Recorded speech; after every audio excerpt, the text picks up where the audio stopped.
अस्सलाम वालेकुम dear students, this is Mohammad Hasnain Abbas.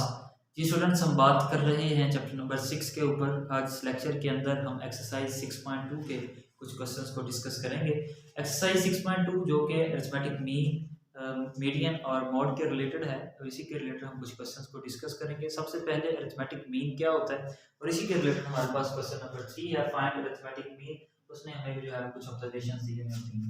Arithmetic mean, जिसका दूसरा नाम मीन जिसे भी कहा जाता है, जिसको उर्दू में हसाबी औसत कहते हैं, तो इसकी डेफिनेशन ये होती है कि आपने डिवाइड कर देना होता है sum of all observations by the number of observations. ठीक है, तो आप यहाँ पे देखें कि एक्स जो मीन होगा इसको इस तरह से डिनोट किया जाता है, और आपने क्या करना है, sum of all observations over आ जाएगा number of observations. Number of observations, ये आपके पास ही फार्मूला है अरिथमेटिक मीन का या मीन मालूम करने का। एक्स, तो ये सिग्मा एक्स ओवर एन हो, ये सिग्मा है जो सम को जाहिर करता है, समेशन को। ठीक है जी, आपके पास कुछ नंबर ऑफ ऑब्जर्वेशंस हैं, आपने इन पे जो है फार्मूला अप्लाई करना है, find arithmetic mean. Arithmetic mean find out करेंगे तो सबसे पहले फार्मूला जो था x is equal to sigma x over n है, तो ये x bar is equal to आ जाएगा सिग्मा एक्स। इन सब टर्म्स को प्लस कर देते हैं, 12 प्लस 14 और प्लस 17 प्लस 20 प्लस 24 प्लस 29 और प्लस क्या आ जाएगा 35 प्लस 45 ओवर आ जाएगा जी स्टूडेंट्स आपके पास। देखें कितनी है ये, 1 2 3 4 5 6 7 8 ओवर 8 आ जाएगा। तो इन सब को अगर प्लस करें, 12 plus 14 plus 17 plus 20 plus 24 plus 29 plus 35 plus 45, तो ये आपके पास आंसर आता है कि 196 ओवर 8। अगर हम इनको 196 को डिवाइड करते हैं 8 के ऊपर, तो ये आंसर आ जाएगा 24.5। तो ये क्या निकल आया जी, अरिथमेटिक मीन निकल आया। इस तरह इसका दूसरा पार्ट बिल्कुल आपने इसी तरह ही करना है। वो आपके पास जो ऑब्जर्वेशंस होंगी उनको आपने जमा कर लेना है, और जितनी वो होंगी उनको डिवाइड कर देना, तो आपके पास अरिथमेटिक मीन निकल आएगा। अब इसके बाद स्टूडेंट्स क्वेश्चन नंबर 7 के ऊपर बात करते हैं। स्टूडेंट्स, अगर हम क्वेश्चन नंबर 7 की बात करें, इसमें वो कहता है कि the following data shows the number of children in various families. ये जो डाटा दिया हो गया है, ये जो है वो चिल्ड्रन को जाहिर कर रहा है, बच्चों को। बहुत सी फैमिलीज के, एक फैमिली के बच्चे 9 हैं, फिर 11 हैं, फिर 4 5 6 8 4 3, इस तरह से ये जो है कुछ फैमिलीज उनके बच्चों की तादाद उसने बताई हुई है। फाइंड मोड एंड मीडियन, आपने मोड जिसे कि अदा कहा जाता है, और एंड मीडियन, मीडियन जिसको बुस्तानिया कहा जाता है, आपने वो फाइंड आउट करना है। मोड देख लें कि मोस्ट फ्रीक्वेंट अकरिंग, फ्रीक्वेंट जो होगा, जो सबसे कीमत ज़्यादा बार आ रही होगी, वो हमारे पास मोड होगा। और मीडियन वस्तानिया, जो दरमियानी रकम होगी, वो आपके पास क्या होगी, वस्तानिया या मीडियन कहलाएगी। अगर आपके पास 5 टर्म्स आ रही हैं, तो उसमें से जो तीसरी टर्म होगी वो मीडियन होगी। ठीक है, और अगर आपके पास 6 टर्म आ गई हैं, तो 3 और 4 जो 2 टर्म्स होंगी, उन दोनों को प्लस कर लेना है आपने, और 2 पे डिवाइड कर देना, तो आपके पास क्या आ जाएगा, मीडियन आ जाएगा। इसी तरह से हम जो है वो इनको देखेंगे आज। तो इस पहले सॉल्यूशन के ऊपर बात कर लेते हैं। अब ये मॉड के लिए और जो है मीडियन के लिए, मीडियन के लिए जो है ज़्यादातर देखने के लिए कि जो है वो मीडियन कौन सा बनता है, दरमियान में रकम कौन सी आ रही है, तो उसके लिए हम क्या करेंगे, इनको असेंडिंग ऑर्डर्स में लिखेंगे। ठीक है, तो राइटिंग इन असेंडिंग ऑर्डर्स, इनको जो है रीडिंग इन असेंडिंग ऑर्डर्स, इनको असेंडिंग ऑर्डर्स में लिखने से असेंडिंग ऑर्डर जी, सबसे पहले कौन सा फ्रीक्वेंट आएगा, तो ये आपने देखना है कि सबसे पहले तो हमारे पास 2 आएगा। फिर इसके बाद अब जो है वो 3 3 स्टार्ट हो जाएगा। 3 3 जो है वो आपके पास ये 3 3 और 3 आ जाएगा। ये 3 टाइम्स है, 1 2, और फिर इसके बाद 3, फिर इससे आपने 4 देखना है, 1 और ये 2, फिर इसके बाद 3 और 4 5 6 है। ठीक है जी, तो ये 4 4 4 4 और ये 4 4 आ जाएगा। फिर इसके बाद 5 है जी, तो ये 1 और 2 3, फिर इसके बाद ये 4 आ गया, तो 1 2 3 और 4 आ जाएगा। अब 6 देखना है आपने, 1 हो जाएगा, ये 2 है, और फिर इसके बाद 3 है जी, ये 3 टाइम्स 6 आ रहा है, तो ये 6 6 और ये 6 है। ठीक है, अब 7 को देखना है आपने, ये 7 1 2 3 और 4 5, तो ये 7 7 7 7 एंड 7 आ जाएगा। अब 8 देखें जी आप, 1 2 और फिर इसके बाद 3 हो जाएगा, 4, तो ये 4 टाइम्स आ रहा है, 8 8 और 8 और क्या आ जाएगा, 8 आ जाएगा। ठीक है, अब 9 को देखें जी, 1 और फिर इसके बाद 2 3 4 5 6, तो ये 6 टाइम जो है वो 4 9 जो है रिपीट हो रहा है, तो ये 9 9 9 9 और ये 9 आ जाएगा। अब 10 देखेंगे, 10 कितनी बार आ रहा है, 10 जो है 1 टाइम नहीं आ रहा है, ये 1 और ये 2, तो ये 10 और ये 10 आ जाएगा। फिर इसके बाद 11 आ रहा है जी आपके पास, 11 देखें कहाँ कहाँ पे आ रहा है, ये 11 है और ये 11, तो ये 11 और ये 11, फिर इसके बाद 12 एक टाइम ही आ रहा है। अब आपने ये इनको देख लिया असेंडिंग ऑर्डर में। मोड वो होता है जो कि सबसे ज़्यादा बार आ रही है कीमत। इसमें देखें एक तो 9 6 बार आ रहा है, फिर जो है 4 6 बार आ रहा है, तो 4 मोड होगा और 9 होगा मोड, जिसे आता कहते हैं। जो ज़्यादा बार कीमत आ रही हो वो आपके पास मोड होगी। अब आपने मीडियन फाइंड आउट करना है।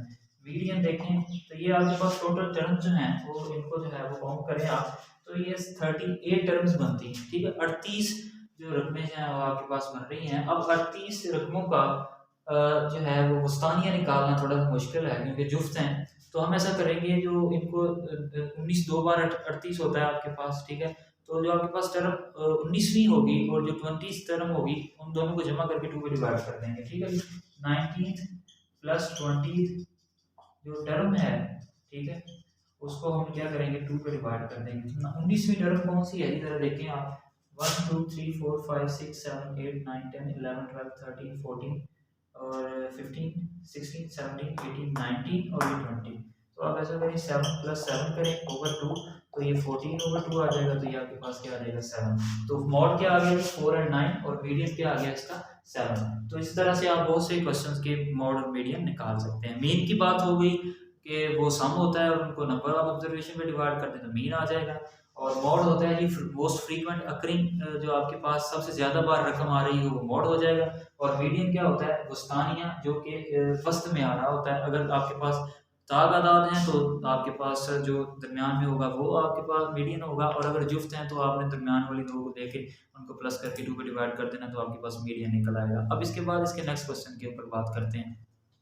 स्टूडेंट्स क्वेश्चन नंबर 11 में ये कहता है कि on a vacation trip a family bought 21.3 litres of petrol at 39.90।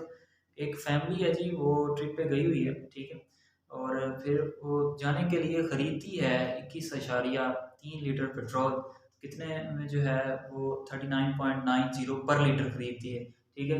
तो इसका मतलब है कि 1 लीटर की कीमत अगर 39.90 है तो हमने 21.3 लीटर पेट्रोल की कीमत जो है वो लेनी है, उनको जो है मल्टीप्लाई करवा देंगे।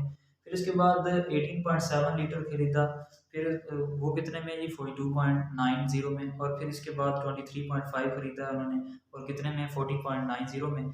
तो फाइंड द मीन प्राइस, आपने मीन जो है वो फाइंड आउट करना है। मीन के लिए क्या करेंगे हम, मीन के लिए हम ये करेंगे कि इनकी पहले तो ऑब्जर्वेशन निकालेंगे, ठीक है, कि 23 पॉइंट समथिंग उसने जो है 23.3 का अगर जो है वो इतने लीटर पेट्रोल लिया है, कितने का लिया है 39.90 का, तो 23 को पहले 9 के 0 के साथ मल्टीप्लाई करवाएंगे। इसी तरह दूसरी टर्म्स दूसरी जो ऑब्जर्वेशन है उनको आपसे मल्टीप्लाई करवाएंगे, जो हमारे पास आंस आएगा हम उनको जमा कर देंगे और टोटल पे जो है नंबर ऑफ ऑब्जर्वेशन पे डिवाइड कर देंगे, हमारे पास मीन निकल आएगा।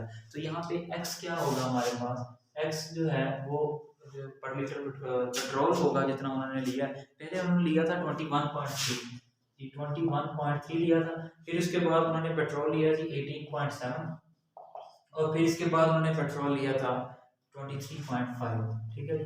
और 21.3 ये जो पेट्रोल था कितने रुपए पर लीटर लिया था जी 39.90 में, ठीक है। इसको आप डब्ल्यू से जाहिर कर लें, पी से जाहिर कर लें, जिससे आपने जाहिर करना है कर लें, प्राइस से कर लें, मैं डब्ल्यू से जाहिर कर रहा हूँ।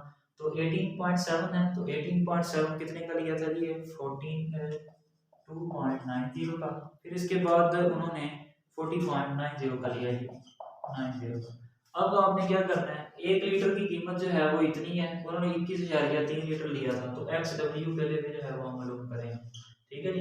एक्स डब्ल्यू मालूम करें तो ये अगर 39.90 को हम मल्टीप्लाई करवा देते हैं 21.3 के साथ, तो ये हमारे पास जो आंसर आएगा वो 849.87 आ जाएगा, ठीक है जी। तो ये आंसर आएगा हमारे पास। फिर इसके बाद अगर हम 18.7 को 42.90 से मल्टीप्लाई करवाते हैं तो ये हमारे पास कुछ इस तरह से आंसर आएगा 802.33।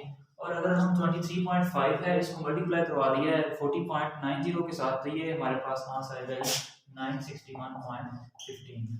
जी अब आपके पास ये आंसर जो है वो आ गया है। अब आपने क्या करना है जी, मीन निकालना है। मीन निकालने के लिए आपके पास फार्मूला क्या होता है, सिग्मा एक्स डब्ल्यू। ठीक है, अब जो एक्स नहीं दे रहे हमने इनकी वैल्यूज जो है उनको जरूर दे दिया, अब हम सिग्मा जो है वो एक्स डब्ल्यू लेंगे। ठीक है, फिर इसके बाद क्या आ जाएगा, सिग्मा जो है वो आपके पास एक्स आ जाएगा। ठीक है जी, सिग्मा एक्स डब्ल्यू। अब आपने इन तीनों को जो है वो प्लस कर देना, 849.87, 802.33 और फिर इसके बाद 961.15 है। इसको जब आप जमा करेंगे तो ये आपके पास 2613.15 आ जाएगा ओवर सिग्मा एक्स। एक्स को भी जमा करें, 21 है, 18 है, 23.5, इनको अगर आप जमा कर दें तो ये आपके पास आ जाएगा 63.5। तो अब आपने इन दोनों को जो है वो कैलकुलेटर से डिवाइड कर देना है, आपके पास आंसर आ जाएगा जी 41.15 बीट जो है वो रुपए पर लीटर की है, रुपए पर लीटर जी, इतने जो है वो रुपए उन्होंने लीटर पेट्रोल खरीदा था। तो ये था जी क्वेश्चन नंबर 11। अब इसके बाद क्वेश्चन नंबर 12 के ऊपर बात करते हैं। Calculate simple moving average of 3 years from the following data. आपने कैलकुलेट करनी है ये जो मूविंग एवरेज दिए हुए हैं उसने from the following data. Data उसने जो है वो दिया हुआ है ईयर्स का 2001 है, और कहाँ तक गया है जी, 2010 तक गया है, 2002, फिर ये 2003 हो जाएगा, 2004 हो जाएगा, 2005, 2006, फिर जो है वो 7, फिर 8 हो जाएगा, फिर जो है वो 9 हो जाएगा, फिर 10 हो जाएगा। अब फिर इसके बाद है वैल्यूज उसने दी हुई 108 है और 100 क्या है जी, फिर इसमें दी हुई है 102, 108, 108 और 130 है जी।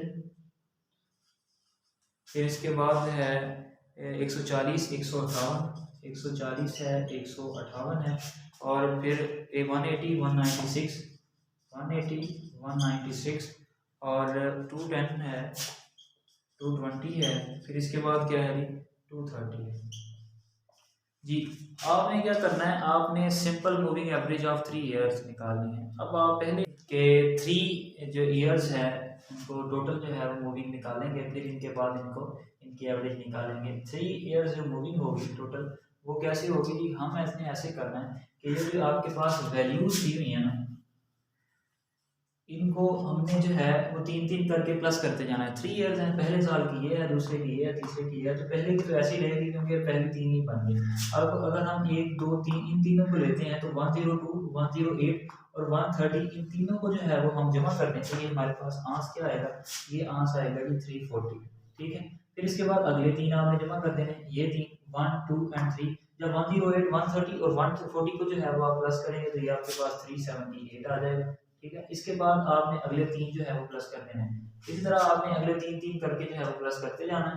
तो 378 है, 428 आ जाएगा। फिर इसके बाद मैंने जो है वो सॉल्व किए हुए हैं, तो आप लोग जो है कैलकुलेटर से सॉल्व कर दीजिएगा 478। फिर इसके बाद जी अगर आप अगले 3 जो है वो सॉल्व करते हैं तो ये आपके पास 534 आ जाएगा, और फिर 586 आएगा, और इसके बाद हमारे पास 626 आ जाएगा, और फिर इसके बाद जी 660 आ जाएगा। ठीक है, तो यानी कि ये 3 थे ना, तो फिर अब ये 3 बन जाएंगे, फिर जो है ये 3 बन जाएंगे, और फिर ये 3 बनेंगे, फिर इसके बाद ये 3 बनेंगे, और फिर इसके बाद ये 3 बनेंगे। आगे 3 रहते नहीं है तो यहाँ तक ही रहेगा आपके पास, तो ये 660 तक आ जाएगा। ये थी टोटल 3 इयर्स मूविंग। अब आपने टोटल 3 इयर्स मूविंग एवरेज निकालनी, एवरेज निकाल के देनी है आपने। ठीक है, तो एवरेज के लिए क्या होगा, आपके पास 3 इयर्स मूविंग है तो ये 3 इयर्स का टोटल था, तो अब आपने क्या करना है 340 ओवर 3 कर देना।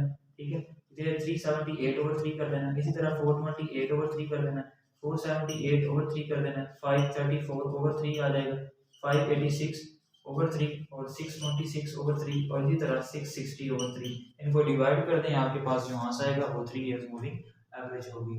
जी स्टूडेंट्स, तो ये था हमारा आज का लेक्चर। उम्मीद है आपको समझ आ गई होगी। अगर फिर भी कोई कन्फ्यूजन है, कोई क्वेश्चन है आपका, तो आप कमेंट बॉक्स के अंदर हमसे रब्ता कर सकते हैं। इंशाल्लाह 6.3 के कुछ क्वेश्चन के साथ आपसे फिर मुलाकात होगी। तब तक के लिए अल्लाह हाफ़िज़।